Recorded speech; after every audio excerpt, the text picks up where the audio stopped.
A former police constable said he felt intimidated by a senior officer into changing his Hillsborough disaster statement, the inquests have heard. Adrian Daley told the jury he was ordered to remove 2 parts of his account, where he wrote he had no direction during the 1989 tragedy. He said he was unhappy with the request made during a meeting with Ch Supt John Nesbit, and that he did not want to make the changes. Mr. Nesbit denies the meeting happened. 96 fans were fatally injured on the Leppings Lane terraces at Hillsborough on April 15, 1989, during the FA Cup semi-final between Liverpool and Nottingham Forest. Human carnage.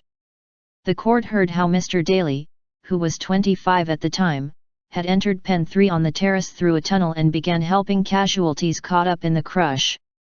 He described seeing a scene of human carnage in the pen and was hit by a wave of shock. After his first handwritten statement, Mr. Daley was called to a meeting at Rawmarsh Police Station in Rotherham, the jury heard. He said he was absolutely certain he met Ch Supt Nesbit and Det Sgt Michael Tissington. He added he recognized Mr. Nesbit because he saw the officer in TV news reports arresting miners' union leader Arthur Scargill at the Orgreave strike in 1984. Recalling what Mr. Nesbit said during their meeting, Mr. Daley told the jury, it was along the lines of he had got a lot more experience in these matters, policing serious incidents, this was my first one. I had never ever experienced anything like it before. It was something along the lines of I know what should and shouldn't be in statements. I didn't know what to say. At the end of the day, back in 1989 the police force was a different organization then. Officers from the rank of inspector, obviously we were told to respect them and do what they told you to do. No direction references. Mr. Daley added it was a difficult situation and that he felt Mr. Nesbit was using intimidation.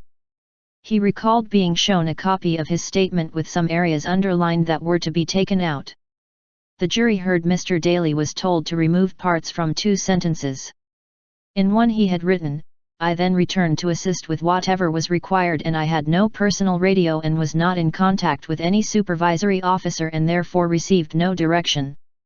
But Mr. Daley said he was told to remove the words and therefore received no direction.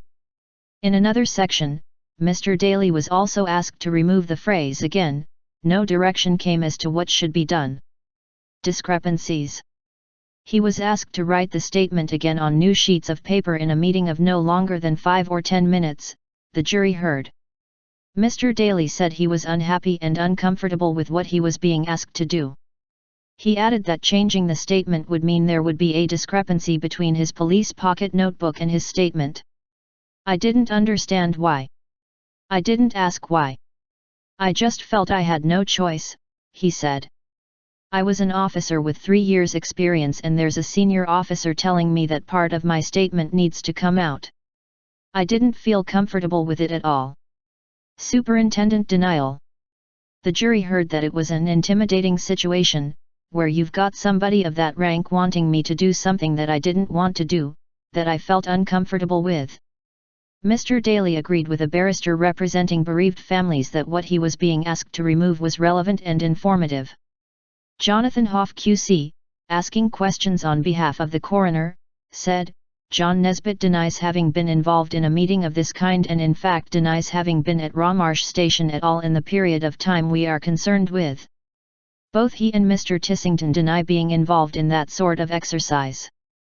Mr. Daley replied, I'm absolutely sure. At the end of the day, why would I put myself through this if it isn't true? The jury was also told that when he heard about discrepancies in police statements in the news in September 2012, he informed his manager at Humberside Police, where he worked at the time, that he may have been one of the officers involved.